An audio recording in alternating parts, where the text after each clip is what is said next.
I'm Todd Crawford, I'm Eric Savinsky. and we are too cool for the comic shop. Yes, we are. We're a little beaten and battered by the coronavirus and all the emotions that come with it. So, what better time than to talk about the DC Comics cinematic universe? Yeah, too tired for the comic shop tonight, I think is really. Yeah, exactly. This would be a good start. Well, I think when this episode actually comes out, we might be in peak coronavirus too. So, this is exactly what humanity needs, just like Zack Snyder's Superman. You know what? Can I pitch something to you right now live? Well, Yes, quote unquote live. doing What it if we just live. we talked about doing shorter episodes? What if we just split this into a two-parter? What if we just Man of Steel this week, and then BVS next time? Oh, are you really gonna do that to me? If we don't have Oh, to. well, we could potentially. Well, we'll at least start off with talking about Man of Steel. And if we have a really high volume of thoughts on Man of Steel, then I'll be willing to consider it. The only thing is, and I think we're a little different in this regard, is that I hold Man of Steel in very high regard. I think it's one of the best superhero movies. I feel it's like the Dark Knight of Superman, and I've rewatched that movie quite a few times. Batman versus Superman, on the other hand, I kind of dislike. So that's why I'm not super enthused about an entire Batman versus Superman podcast, but we'll see how that goes. Yeah, so I think it's very interesting because we had almost, I think, opposite experiences with these movies. And since we're keeping it brief, I'm going to keep it to more of an emotional narrative of the movies rather than like every little detail and nuance within them. Oh yeah, I'm not one of those comic book fans. Again, we're too cool for the comic shop. I'm not one of those fans that freaks out at every little minutia of you ruined my childhood and my characters and blah blah blah. No, I appreciate when the movies do things differently, and in large respect, I appreciate the emotional arc of Man of Steel because it felt very fresh and kind of like a modern take, a little more cynical, but still has that air of optimism that Superman brings as a character. It's certainly no 1970s Superman movie that's cheesy and cartoonish and full of hope and romance and but Man of Steel definitely resonated with me when it came out in 2013. And so you didn't like it a lot when you first saw it? It was one of the most memorable movie experiences of my life. I went with, I think it was my brother and a girl I was seeing at the time. And I was so excited for the trailers were just incredible. And I stand by that. The marketing for the film was brilliant. Hmm. And I was like one of the few people that I knew personally that was like, this is going to be it. This is movie of the summer. And I went and I sat down and I kind of figured it might start on Krypton, of course. But it was so different than anything I was even remotely expecting. By the time it was over, I really, the main thought I had was confusion. It was just so jarringly different than anything I expected or anything I wanted from a Superman movie. I didn't know how to feel. And then came the online reviews. Then came all the fans. And I think when you get caught up in that, or at least when I was at that age, when I used to listen to that stuff, I got kind of swept up in like the anti-hype. And Yeah. so I kind of bitched about the movie for a while. And what got me to rewatch it was, and I always liked Zack Snyder as a filmmaker. I was championing him when he was announced for this movie, even though I didn't care for Sucker Punch personally.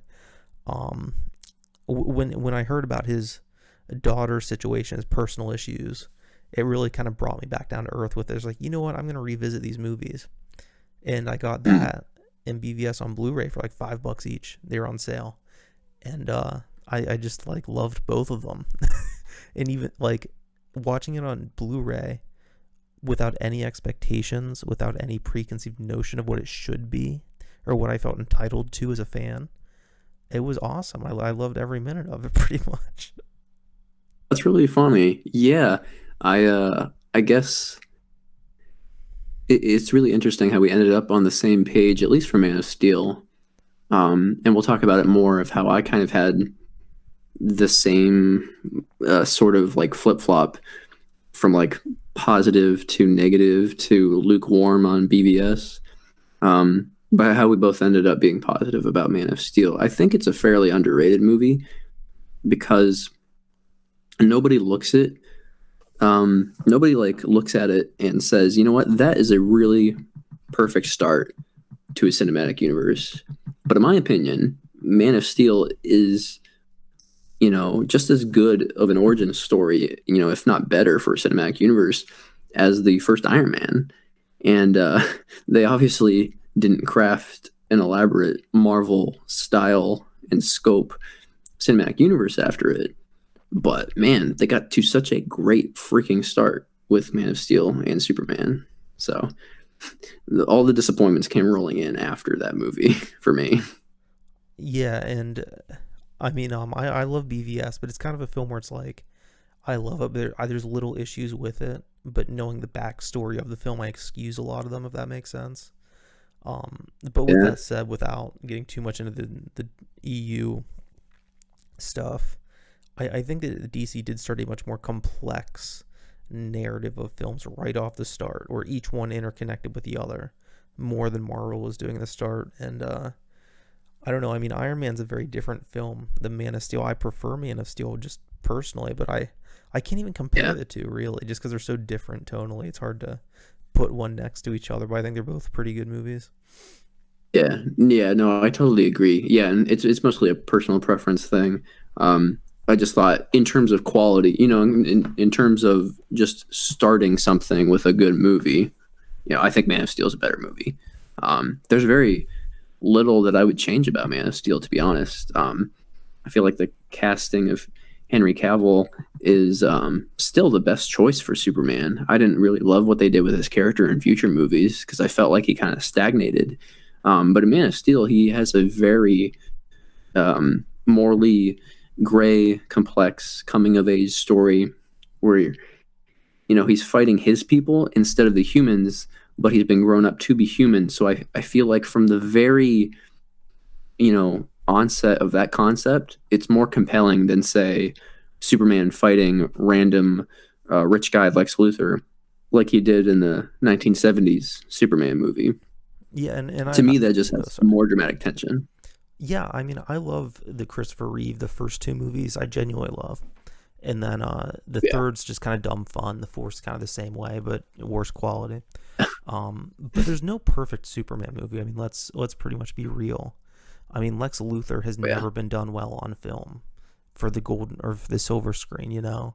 But like in terms I of know what Man you of mean. Steel, the one thing I'll say, and I have some issues with it to this day, even though I really love the movie.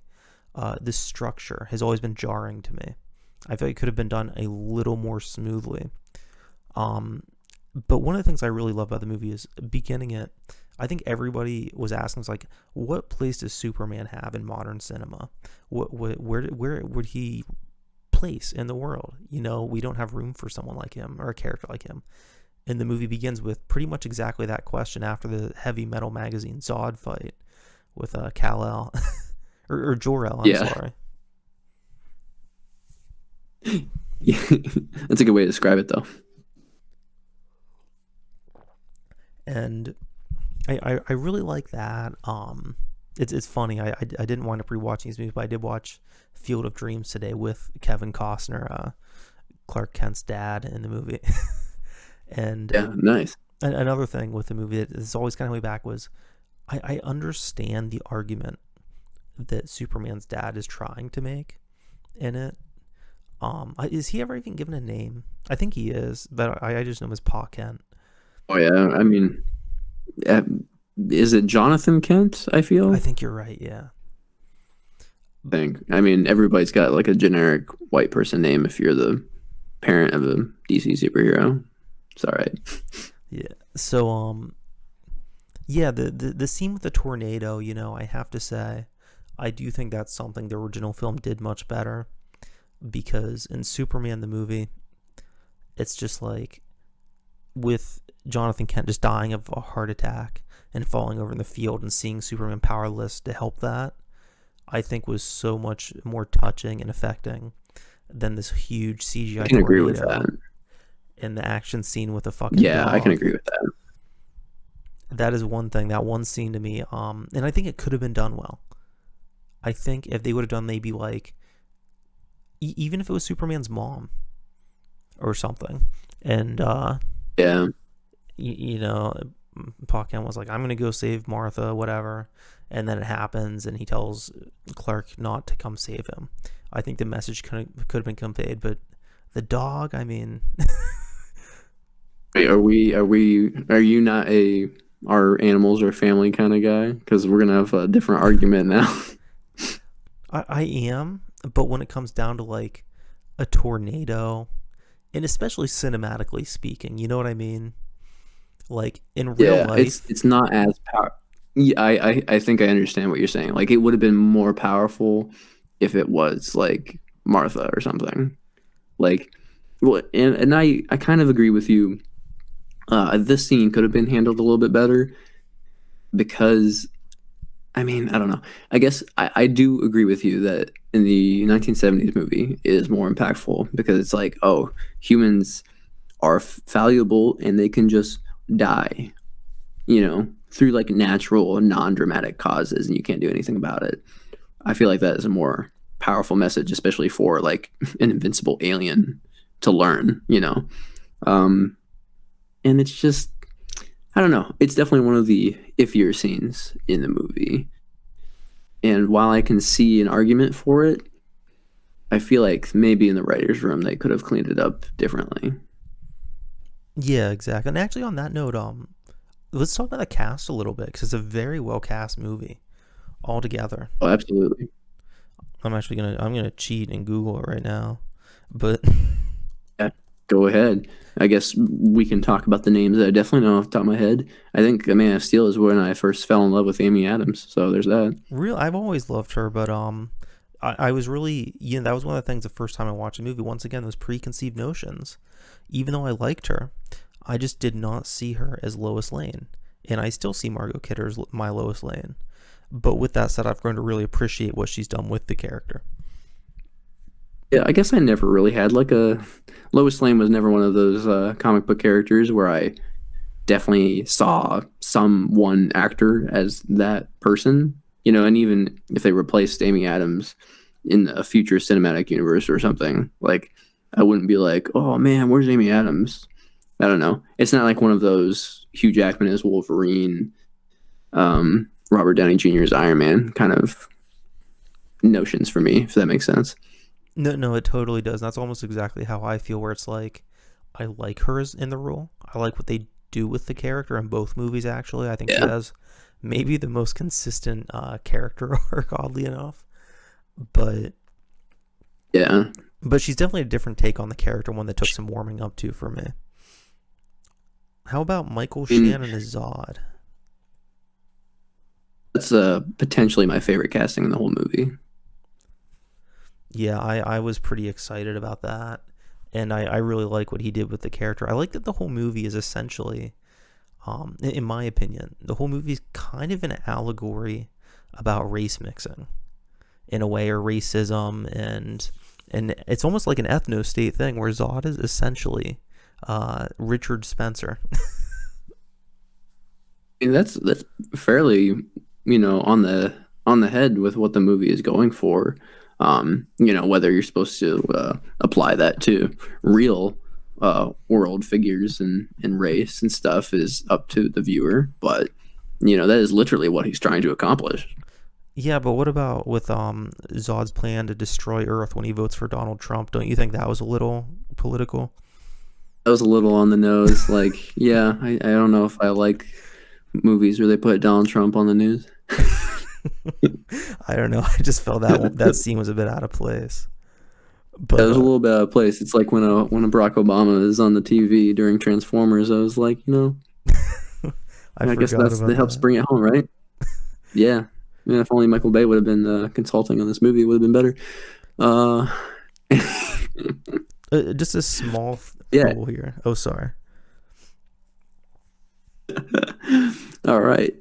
I'm Just sorry, a we're being small stupid. rule in the movie that really stands out for me is Lawrence Fishburne as Perry White.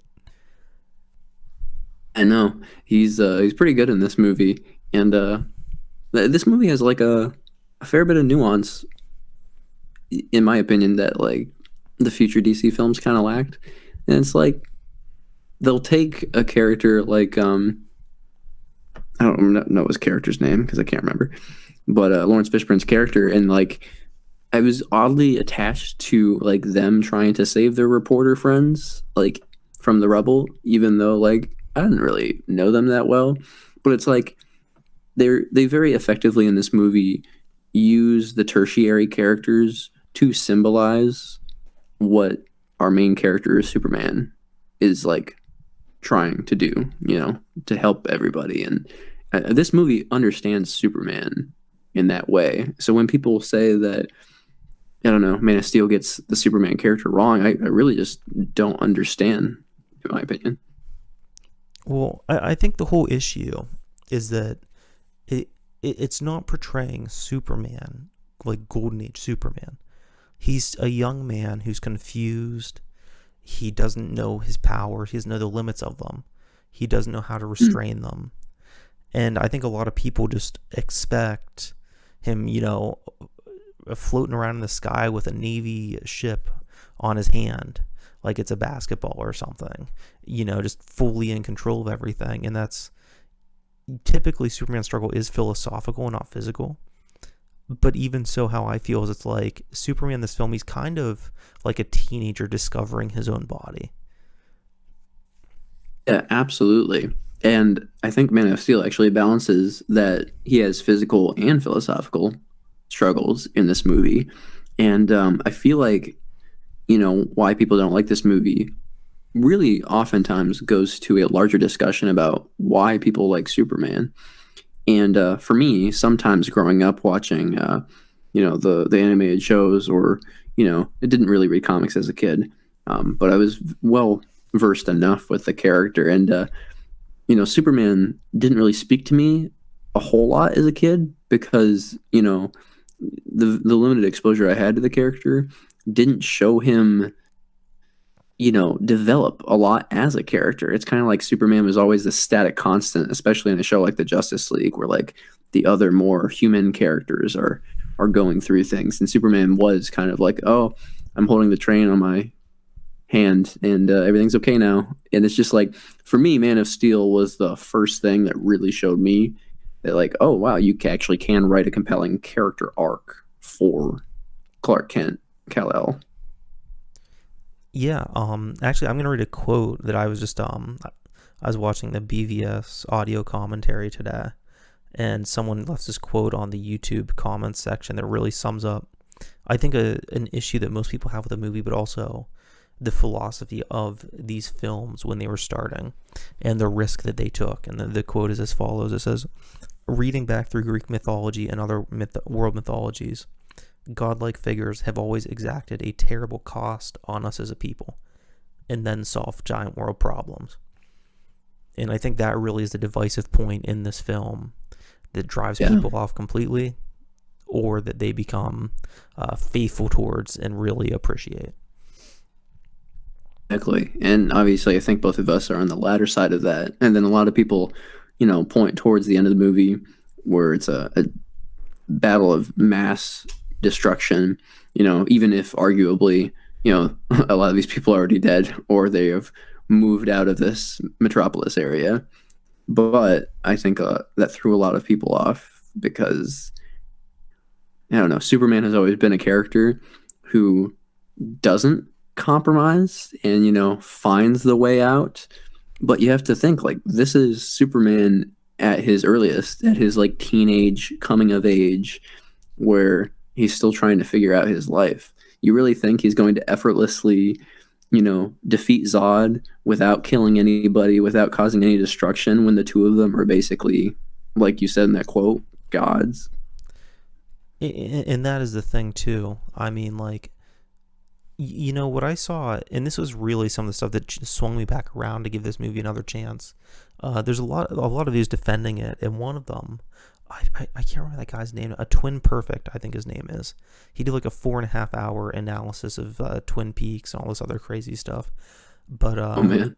he has really great videos on Man of Steel and Batman versus Superman, where he breaks down Luthor's plan and why it's actually very clever.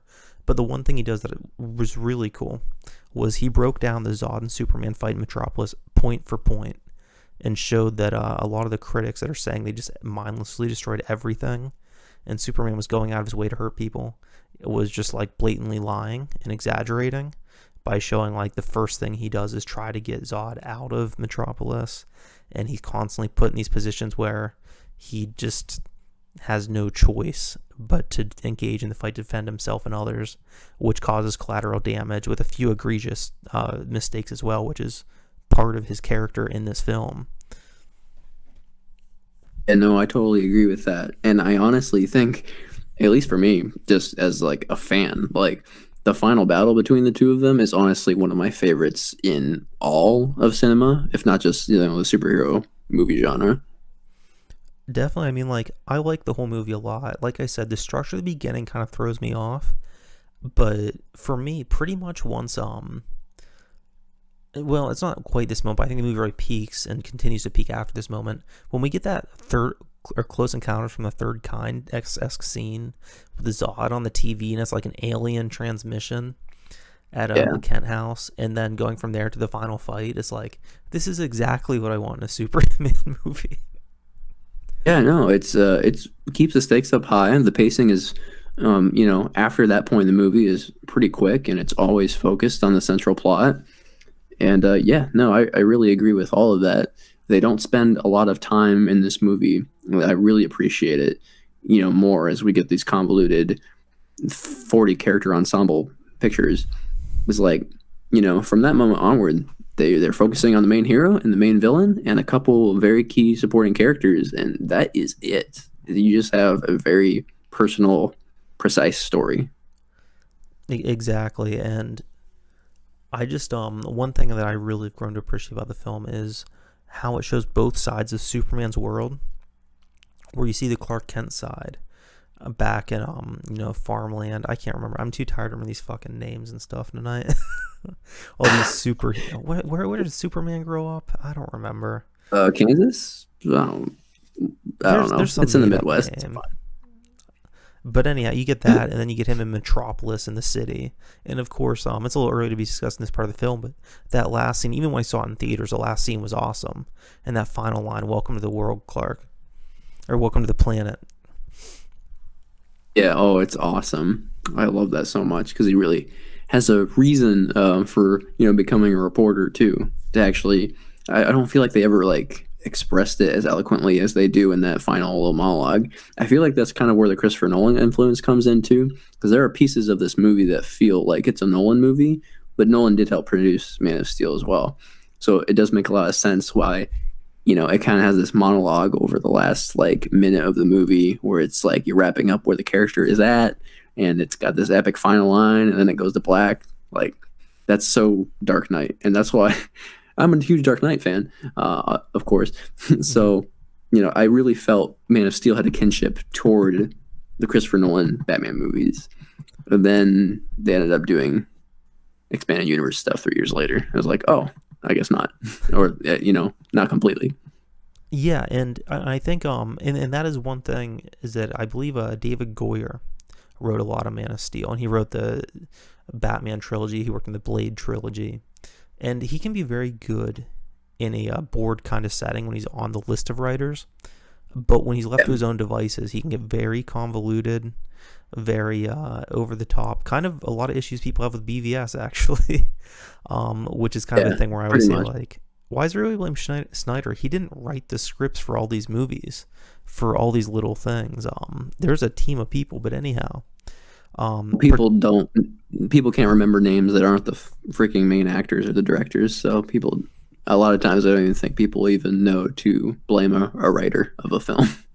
True, but anyhow, that last scene, and particularly the whole thing's really just the Superman version of Batman Begins when you think about it. Yeah, it is very similar in a lot of ways.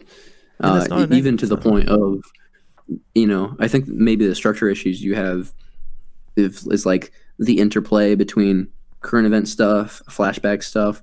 I feel like Batman Begins does it better than Man of Steel. And is that the structural issues that you have in the beginning of the movie? 100%. And I don't totally hate all of it. It's just like it's just a little bit jarring. It just doesn't gel as smoothly as it probably should. Yeah, yeah, I can agree with that. Like, again, I need to rewatch it as well, and doing this podcast makes me want to rewatch it. But like you, I've seen this movie quite a few times. I've probably actually seen it like a dozen times. So the memories are concrete on this movie, and I rewatched it a lot too. And part of the rewatchability for me, especially with these epic fantasy movies, is the score. And Hans Zimmer's score to this movie, especially the main theme of Man of Steel, is definitely in my top 5 like movie soundtracks.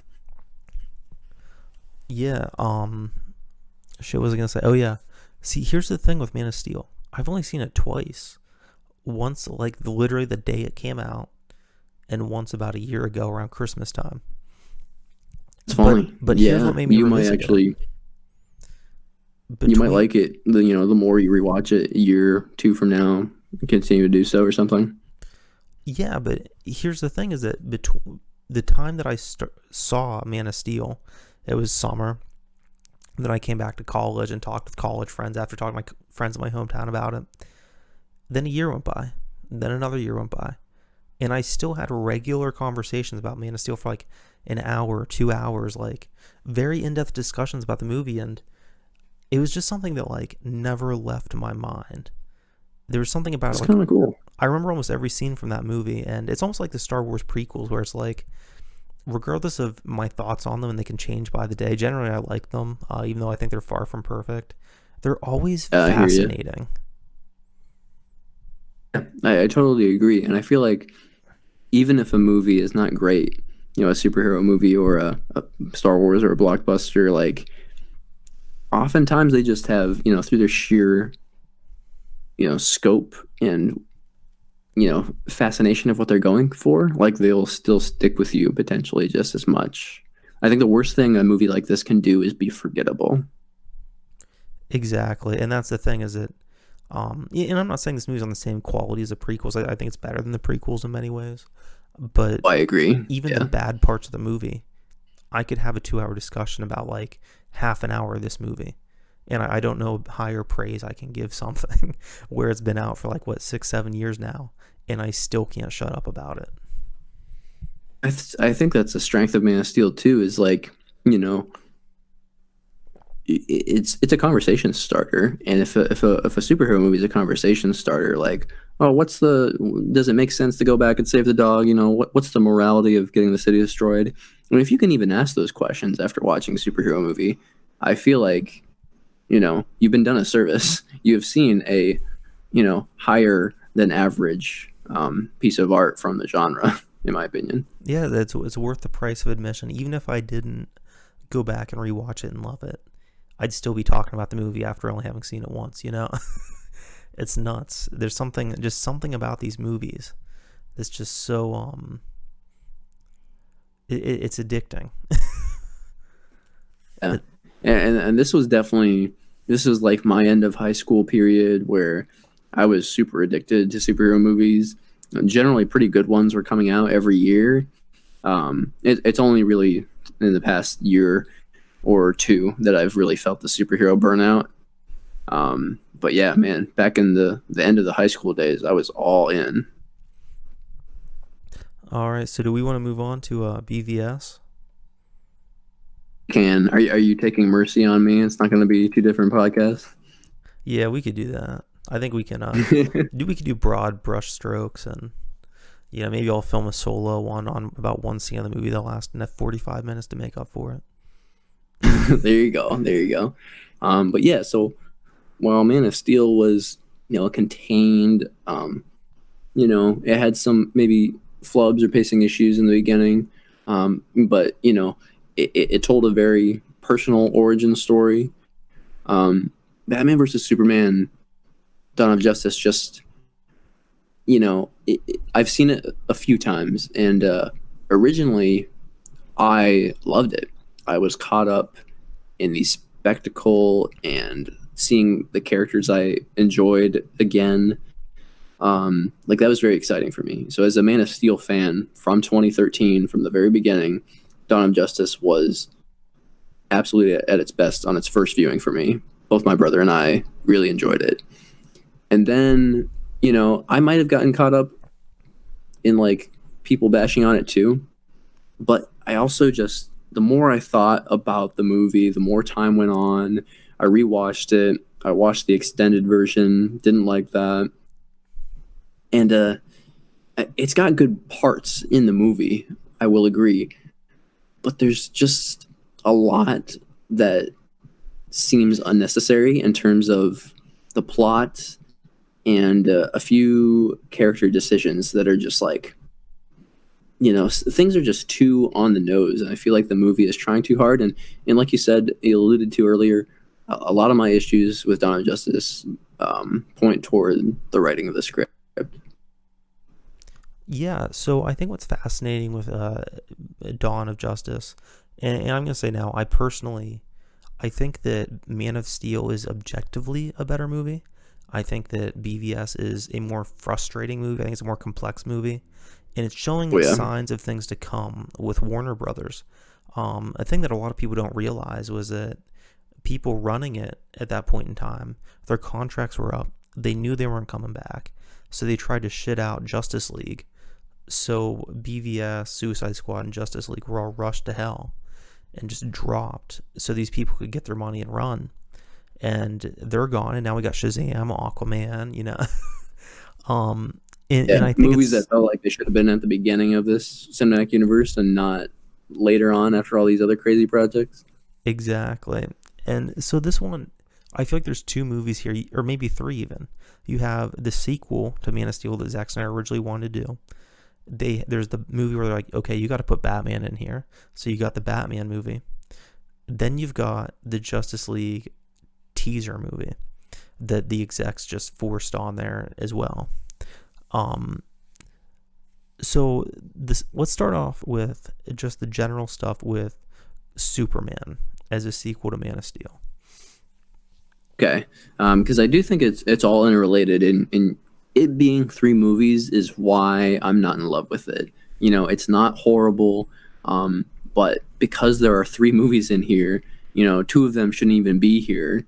It really should have just been a proper Man of Steel 2. And, that's what I would have wanted looking back. And then they could do the Batman movie and then bring all these characters together. But they just forced it all way too quickly. So in my opinion, the Man of Steel 2 part of this movie is actually pretty damn small. And it just doesn't feel like Clark's character has room to grow like he did in Man of Steel. Yeah, I actually mostly agree. I think that his conflict in this one is a natural continuation, especially in the extended cut. I like that you get to see him go to... First of all, I'm going to say I don't give a fuck that Gotham and Metropolis are across the river from each other. That's not really a big issue for me. I know that is for some people. I never care about shit like that. Yeah, it's a movie. The little things will be changed. Jimmy Olsen getting killed off after like one line of dialogue, whatever. But getting to... It was just funny to me. Getting to see Clark go around Gotham investigating things, getting to see Lois Lane get her big investigation into the conspiracy at the beginning of the movie where Superman is framed for murdering everybody and causing mayhem, and his trial with, I think, Senator Finch. I think I only remember that because I thought, is that a To Kill a Mockingbird reference? That struggle between Superman, the media, the world, and basically being scorned and blamed for these things when he's trying to do his best, I think is very compelling. And I really enjoy that dilemma that the movie presents, and how it presents it, I think, is pretty well as well. Oh, well, I'll let you speak because I'm going to get into Batman stuff if I keep talking. Yeah, I there's definitely, great potential for that movie there. And the frustrating part of it is I just feel like it didn't have enough breathing room. Like, if you look at the movie, I don't feel like Clark, ever makes a lot of active decisions after the early parts of the movie where he saves Lois in Africa or whatever happens in the beginning. Like he just kind of becomes complacent to me, and like that's not the Clark that ended up coming out of Man of Steel. He had to go through some shit, but he ended up having a smile on his face, you know, entering the Daily Planet. And you know, during his trial, he just takes it. He takes the blame. You know, he just kind of stands there. You know, and even after the building blows up, he's not like running around trying to save people. He's just kind of, I don't know. He just feels like a shell of himself in this movie to me, and that's frustrating. And I don't feel like he'd feel that way if he had gotten a whole movie to himself to explore these themes of media criticism and public opinion and scorn and all of that stuff. And on one hand, I do agree, because I felt that way when I first saw the movie. On one hand, though, I think also like him going and saying like the bad is dead, bearing it, confronting Batman, going into that, when he even shows up in a court is an active decision, because he could say, screw this, I'm not even of this planet. But he does show up because he believes in truth, and that investigative journalist thing comes out. His journalistic integrity as a citizen. And he abides by human law, which is a great parallel, I think, to the scene where he's, you know, put into custody in Man of Steel and then FBI's interrogating him.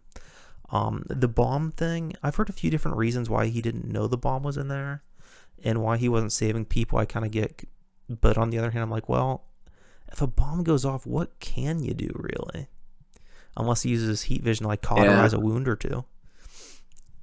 And it's like, sometimes Superman is like so overpowered where it's like, could he have done something? You know, sometimes that is like unclear from a story perspective, I guess. Yeah, and it's definitely a jumbled film. There's definitely a lot, like it's break and neck. I mean, it feels like reading a Thomas Pynchon novel at points, and that's kind of what I love about it, is how convoluted it is. But it's certainly fascinating to like look at it as an example of, I don't know, learn how to write a script by maybe not doing a lot of these things that this movie does. And you know, you kind of turned me around on, you know, he does make an active decision to abide by human law, and that is what Superman would do. So, you know what? I think that's a good perspective to have. And he ultimately makes a decision to die for humanity. He does. Oh my God. Yeah. Sometimes I forget that he dies in this movie. I think because like they immediately bring him back. Well, and even in the final scene of this movie, they show like the dirt rises off of his coffin. I mean, that's like a very obvious tell that he's going to come back. And I'm like, why? Like that final shot has no sense of, I don't know, ooh, what's going to happen next? It's like if they showed the spinning top at the end of Inception, but then they kept the camera running and then the top fell over. Yeah, and it's like there's nothing left to the imagination there. You know what I mean? I mean, I do love that final shot, and I guess how I see it is, it's about hope, and you don't see like his hand burst through the coffin.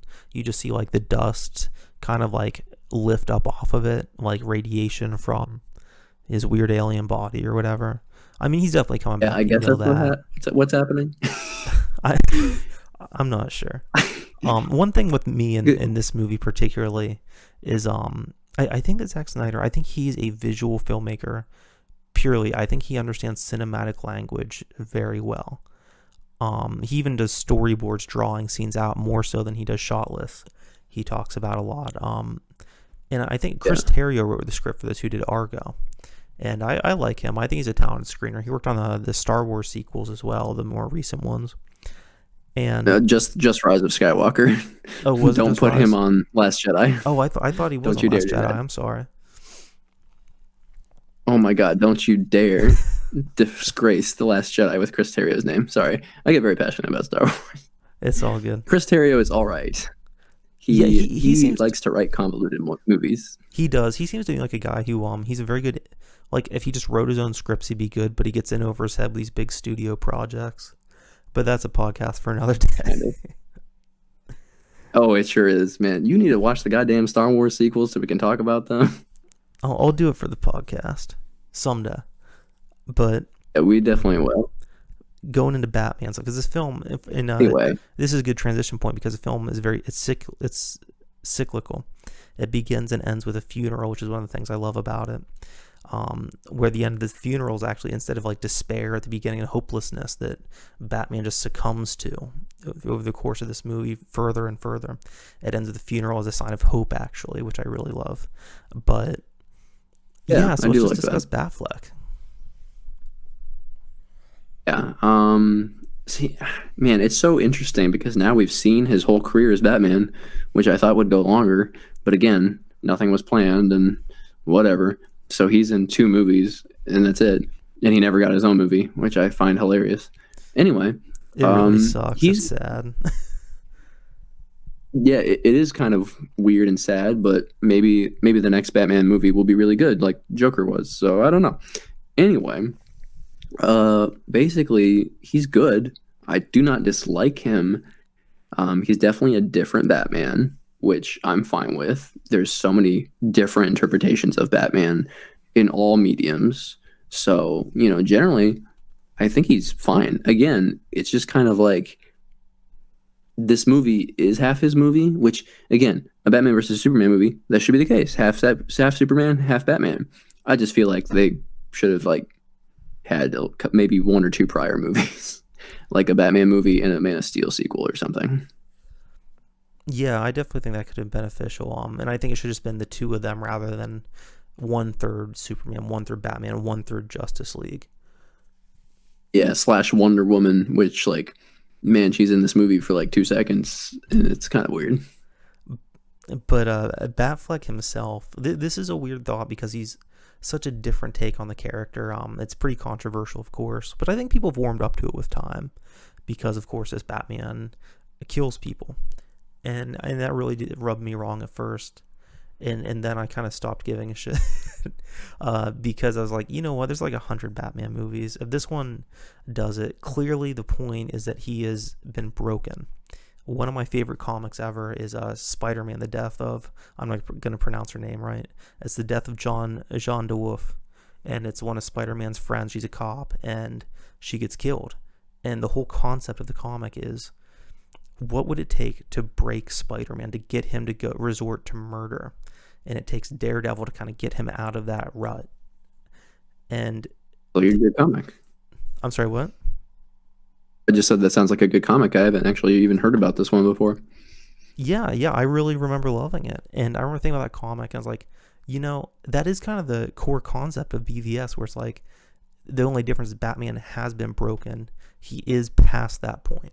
And now it's like, we need to, whereas Superman has to grow into it, Batman has to take like 12 steps back to get back to his glory days.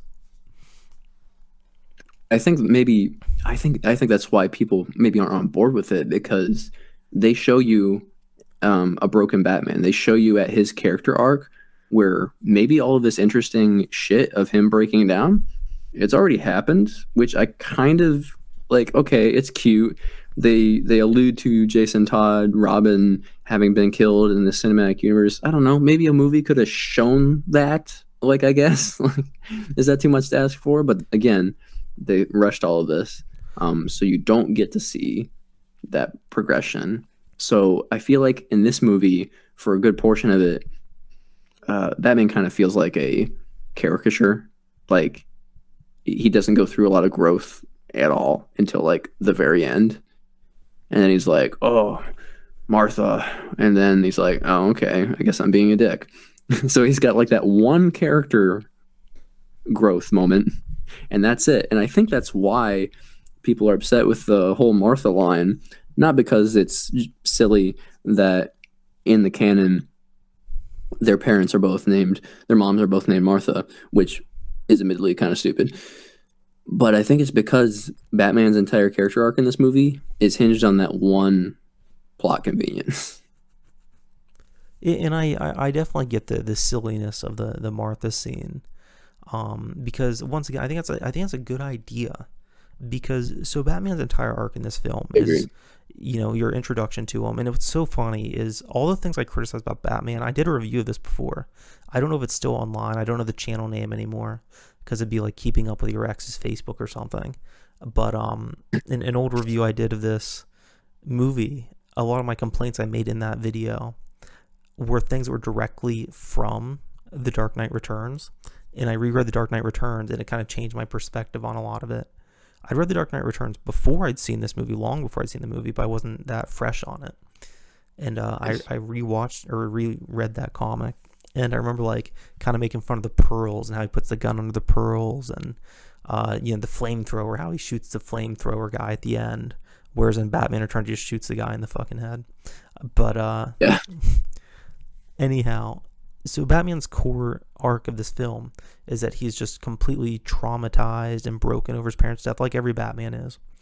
Um, and what seems to be implied is that after Robin died, it's like the Joker killed him, and I'm fine with that in this movie, especially because to my understanding at that point in time, Chris Terrio and Ben Affleck's Batman movie was going to be a prequel showing how that happened, was Yeah. my understanding. But just visually, just to see that, like, that's all I really need, is just to see the suit with the ha-has written on it. I was okay with that, but It's so really effective and efficient and quick visual storytelling. It's compelling, so I want to see it, and we just never did. And that's just kind of another one of the DCEU disappointments. oh, I totally agree with that. And seeing him at the beginning with Wayne Enterprises, it's very 9/11-esque, and I love that scene of him at the beginning, the whole introduction, where you get Metropolis fight part two, essentially from another perspective on the ground level. I I agree. think it's I think that's brilliant, one of the best parts of the movie. for sure, if not the best part of it. Maybe not the best part, but definitely up there. So Yeah. he sees a foreign threat. He wants to protect his city. He wants to avenge his parents, essentially using Superman as the foreign threat. Very similarly to how Man of Steel was this commentary on, now what would it be called? I guess just racism. We were going to call it pure blood kind of mentality. This film Yeah, is a it's got the commentary on. Oh, Harry sorry. Potter. It's got the Harry Potter theming going on. No half bloods here. Exactly. That was Zod's issue. So in this one, Yeah, exactly. Batman's beef is he's a xenophobe, and it's kind of on the nose, really. But it's a whole commentary on illegal immigration, which always kind of cracks me up. Yeah, it's kind of funny. They're kind of parallels in that way. But anyhow, building towards the Martha line, I love that those two characters in that scene, there's so much potential, and it's just done so goofy that it kind of drops the ball. Because like in that scene where Batman is ready to murder Superman in cold blood, it's not like he runs into somebody and wrecks them, and or whatever, a grenade, somebody drops a grenade and blows everybody up. He's going to stab him with a very phallic weapon. It's a harpoon. It's like basically Ahab with Moby Dick wanting to kill him. He wants to enjoy the murder. And in that scene where he's looking Clark in the eyes, and a great visual little cue is how Batman's mask is broken, so you see Bruce Wayne and his tormented face underneath it, showing that this isn't. It's not about Batman. It's not about justice. It's about a personal vendetta. But I digress. In that Yeah, scene, he wants to murder Superman, and Superman still has hope for him. He still has hope for humanity, and he trusts the person who's about to murder him to save his own mother. And he's thinking selflessly, which I think defines that character so beautifully. And then, of course, Batman realizes, oh, to save my mother, metaphorically, I shouldn't kill. I should protect. He learns the right thing. Thematically, it makes perfect sense, and I love it.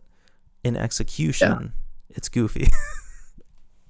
I completely agree with you 100%. 100%. I have thought, me and my brother have talked about this movie quite a little bit too. And that's exactly what we have said is like, the setup is perfect. The setup is excellent. I just wish the actual spoken dialogue wasn't cheesy as hell. Like, I just, I don't know. I think Clark could have even said, save my mom. Like I feel like that would have even been more effective. I Because it confuses the theme, the whatever, everything that you just described. It confuses that, because like a stupid moviegoer is going to look at that scene and be like, "Oh, Batman literally decided to save Martha because they share the same mother names." I'm like, no, but that's almost like what it feels like in the execution, and like that's not the point. The point is, they both have mothers. They both can be better, and Batman can learn from Superman. That's the point. But in the execution, that just gets a little muddled, and it's not as shining of a moment as it could be. exactly, like that moment's so immaculately set up where you're in the dilapidated Wayne Manor, you know, and even in concept, if he said save my mom, which I've considered a million times over and still agree with on many levels, I almost wonder, like, why would he say my mom? Because then how would Batman know who his mother is? Maybe if he could have said save Martha, and then Batman's like, why'd you say that name? And he's like, Martha Kent, my mother, she was taken by Lex Luthor. You just pitched it a little bit different, just tweaked it. Yeah, I agree, because let's be honest, comic book history has also done this moment a disservice. If I could go back into the 19 fucking 30s and convince the people writing Batman and Superman around the same time to not name both of their mothers Martha, I would do it. It just makes no sense to me why that is even like a thing in comic book lore. Like when they were first writing these characters' origin stories, did the Superman writer go to like, "Hey, I named my character's mother Martha," and the Batman writer was like, "That's a great idea," and Oh, like they just did it? Like I don't understand. yeah, the Batman writers are like, man, we've been up all night. We're trying to figure out a name for Batman's mom. And the Superman guy's like, we use Martha. Worked pretty well for us. And I just don't get it. It's one of the silliest things. It was just silly before this movie, and I feel like us fans of Superman and Batman, we've all known that both of their moms' names are Martha, and it's just kind of been like something we've accepted. And it wasn't something to make fun of until Batman v Superman. But it's not entirely Batman v Superman's sin to bear either. It is kind of stupid. well, I think a big thing is that the tone of the movie is so serious for so much of it that when you get a moment that's that goofy, it just I stands know. out. It's such a sore thumb, especially at the emotional climax of the movie. It hurts me so bad, man, because like I agree, the setup is perfection. I love it, and then it's just damn it, it's not as good as it should have been. Like, man, you just needed one little rewrite to make it a really stick the landing kind of moment. And then the movie just continues to be goofy because Doomsday is goofy, and then Wonder Woman just popping up is goofy. And then by the time Superman dies, I don't even feel anything anymore because the movie's so goofy, and I'm just like, fuck it, whatever. And then we go into Justice League, which is just a whole fucking goofy movie. So, I digress. No, I definitely agree. The movie does take whereas Man of Steel picks up at the end, BVS definitely takes a dive in quality. I still enjoy a lot about it. So for instance, like the thematic implications of Doomsday, where Clark has to face, there's that one shot of Doomsday and then the big Superman statue in it, and how it's showing what Superman strives to be versus his fears, and Abomination or Doomsday embodies all that. It's all of his worst realizations, all the things that Batman thought he was, made into physical form. I love that concept. I don't think it necessarily fits in this movie. I think that they were demanding it.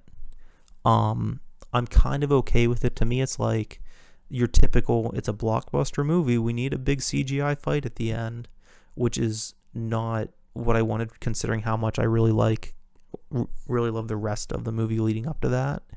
I kind of enjoy the goofiness, though. I hate to say, like, the lines like "she with you," I thought she was with you, and I'm I agree. I'm your son's friend.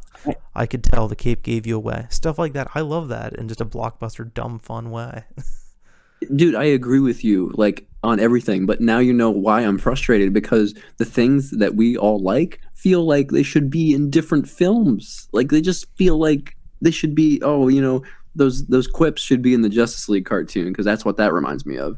And then the fucking main plot between Batman and Superman feel like it takes itself super seriously, but then it doesn't stick the landing, and it's just all of these things like Doomsday.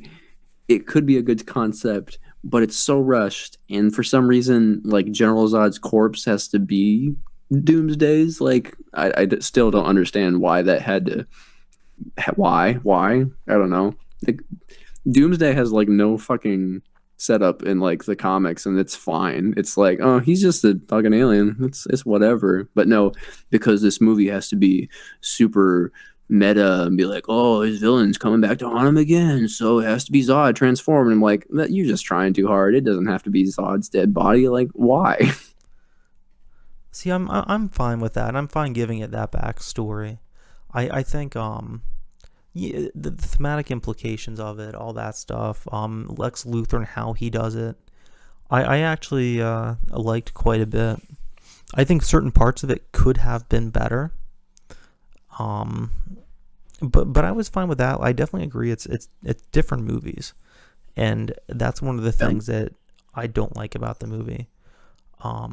It's definitely, whereas I think Man of Steel is kind of like, it's like a bar graph where it's like, or a line graph where it's like slowly increasing.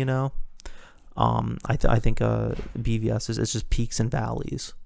It's not Absolutely. a steady increase or decline for me. And Okay, but to make that metaphor more accurate, it's a line graph that has peaks and valleys, but it's also multiple lines. yeah, I could see that. And the thing for me though is that even though there's definitely more of valleys than Man of Steel, like I said, I think Man of Steel is objectively a better movie in many ways. I think that the peaks in BVS for me are just so much higher that I kind of just excuse it. And like I said, in that, I almost see BVS is very similar to like Star Wars Episode 3, if that makes sense. Yeah, I see where you're getting at. A big thing for me is just being a cinematography geek and all that. Like, Snyder just went fucking ham with these shots.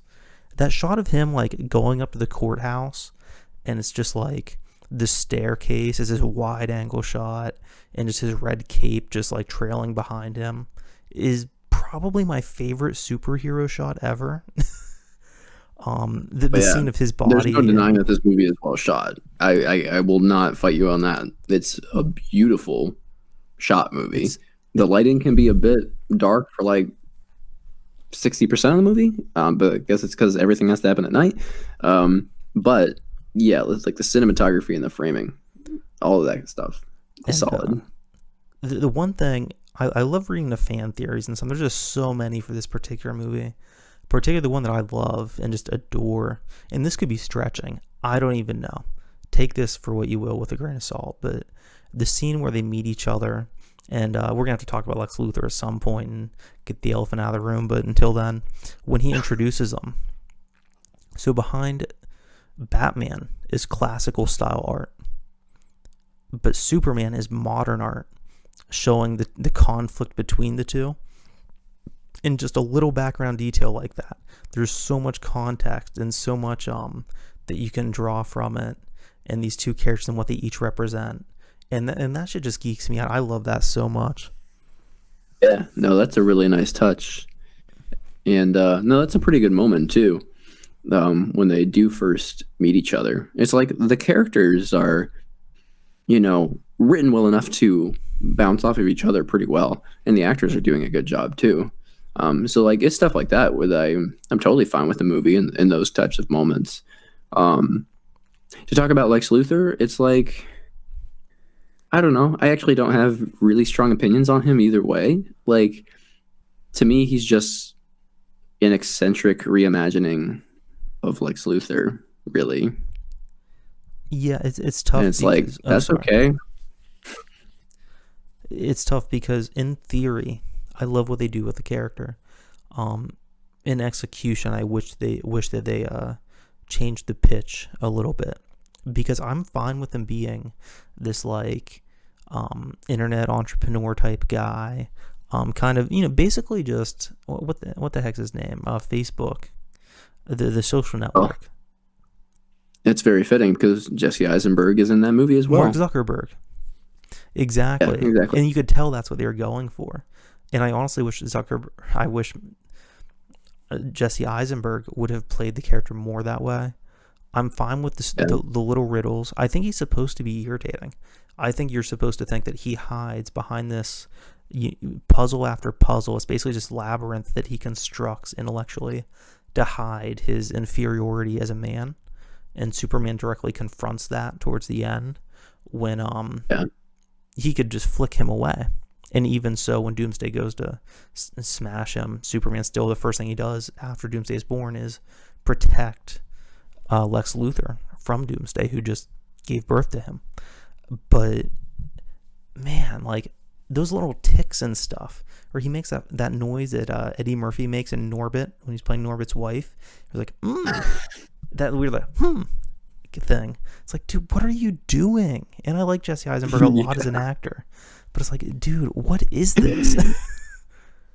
yeah. I know what you're talking about. It's like, okay, they have a good concept. They have a good play off of the hero with the villain. He's a little weird and whatever. That's fine. But then there are scenes and there are moments where they just go a little too goofy, and I'm like, why? What does this add to the picture? Like the scene that I will never forget is like the Jolly Rancher scene where he like feeds this man the Jolly Rancher and he's like cherry, and I'm like, what the fuck just happened?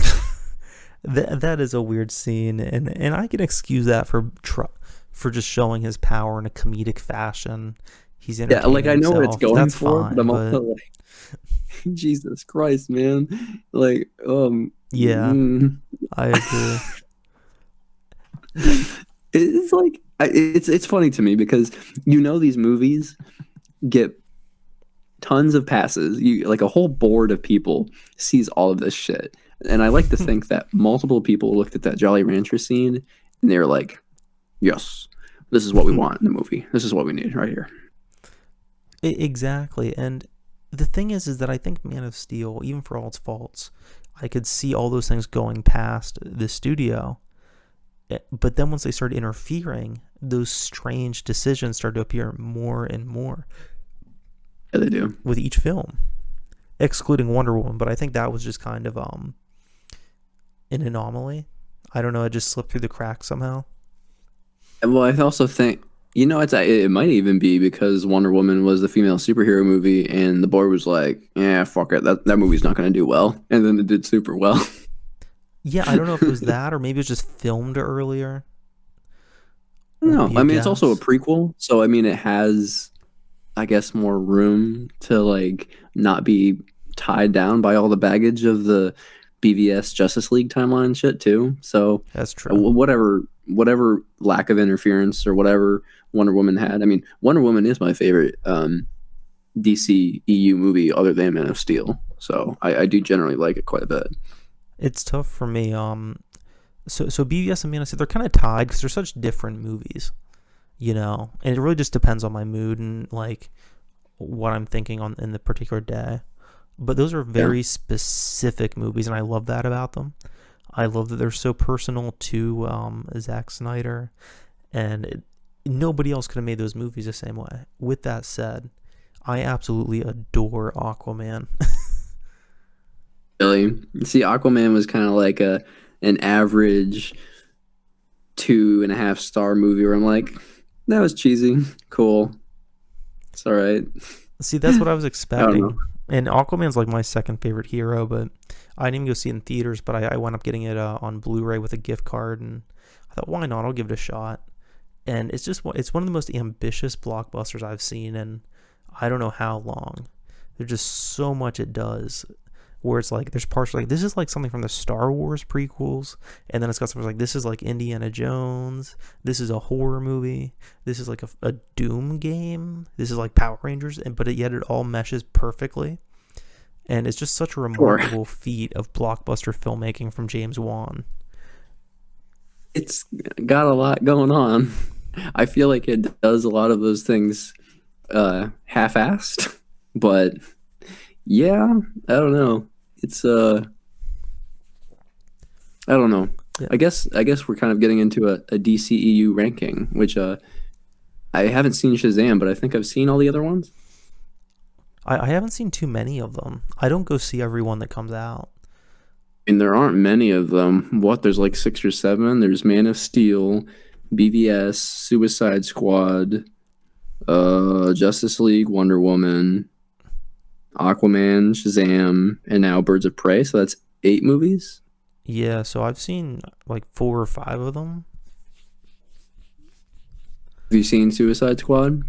Yeah, I did. I didn't want to, but I went and Yeah. saw it because I was invited by friends, and I you know, It was a movie I was excited for and was disappointed by. We'll just say that. I'll put it this way: I signed up for Letterboxd today, and I was going through the most popular Nice. movies and all that, and I was used IMDb, and I had like 5,000 ratings or something insane. So I never wanted to make another account on anything else, but I lost my password and email for IMDb because I have Oh, so many okay. both. So I finally broke down and got Letterboxd, and I saw Suicide Squad. And I usually don't give lower than like a 2 for a lot of things.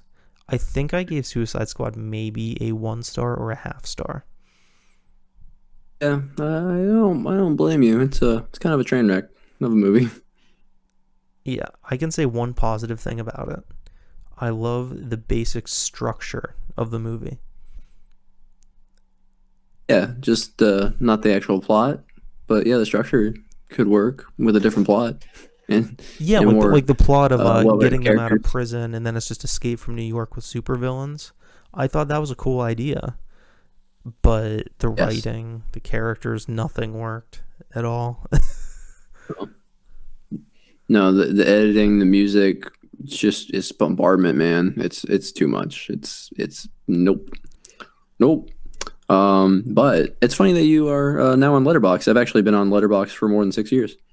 Yeah, I see you post reviews and stuff, but I've Yeah, always heard good things. I just never got around to it. it's a lot cleaner of a website than IMDb. That's what I'm noticing. And like yeah, like the design, it's more appealing to look at. And yeah, since the beginning of 2014 is when I first started reviewing movies. I think I've reviewed like almost 500 films, which probably is a shot in the bucket compared to how many films you watch, but I, that's how I many I've reviewed at least. yeah, I don't watch too many anymore. I try to watch one a week, but back in the day, I used to watch 2 or 3 a day. So I kind of got I built up enough credit that I can coast off it. Yeah, I hear you. But yeah, so I guess really quick, since we've talked pretty exhaustively about Man of Steel and Dawn of Justice, what do you think about Justice League in like a minute or less? Okay, so I haven't seen it because I just I thought about watching it out of curiosity, but how I feel is when you have this dream project that you're doing and then you have a family member die and you need time to grieve and the studio gives it to someone else and basically betrays you. I just can't Yeah, support that. And even if I hated Zack Snyder as a filmmaker, which I did when Justice League came out, I completely did not. I like any goodwill that he had gotten me from his previous films was gone. When I heard about that, I was just disgusted. And oh, yeah, if it's we ever pretty get disgusting. a Snyder cut, which seems increasingly likely that we'll get some form of it, who knows in what capacity, I'll watch that. But I don't think I can watch the Whedon cut of Justice League. It'd just be like watching one of my exes get fucked by another dude. That's fairly accurate, and I wasn't really paying attention to the outside circumstances of all that happening. I guess because like that was a busy year for me, and I wasn't really paying attention to movie news. So I actually watched Justice League in the theater with my family, not knowing about any of that stuff. And I found out after the fact, and I was like, oh my god, that's that's a fucked up backstory to the making of this movie. And you're not missing out on much. It's it feels like Joss Whedon's Avengers, but like, I don't know, watered down. It's like these characters could have really interacted well with each other, and they do a few times, but it's nothing. It's just a nothing movie. It's like, oh look, all of these characters are heroes, aren't they cool? All right, now they're going to beat one of the most generic villains in superhero movie history, and they do. There's literally no surprises in the movie, and it's just a nothing movie. You know, it can be entertaining on a watch, I guess, but it's whatever, man. You're not missing out. Yeah, I've seen clips, and some of the clips were cool. Some of them were really like cringy, and some were just like mediocre. But I just don't think I have it in me to watch the whole thing. No, I hear you. I mean, it's like an average or below average Saturday morning cartoon episode of Justice League, like brought to life in live action, is what it feels like. Even saying that is offensive to the Justice League cartoon. So like, I shouldn't even say that. It just is whatever. Yeah. I hope that the original version gets released in some capacity. If that happens, I'll watch it. Until then, you know, it's just kind of like it is like Alejandro Jodorowsky's Dune that never got made. Yeah. All right. So, yeah, but you ready to the wrap this up? DCEU is basically a wash, right? Because I feel like with movies like Joker and the Batman in 2021, potentially, they're just trying to restart again. So, you know, this 2010s decade, it had like an experiment, and parts of the experiment went very well, and then parts of it didn't go well at all. And all in all, at least you can watch individual films and get some enjoyment out of it, at least for the two of us. Yeah, and what's really sad is so I followed some of this stuff quite a bit. So Aquaman takes place after the Zack Snyder version of Justice League. The director James Wan has confirmed. Shazam is arguably the most universe-centric DC movie in many ways. We've still got Wonder Woman. And what sucks is I feel like they could keep these characters and these actors and just move forward in a way that's just not so crazy and convoluted.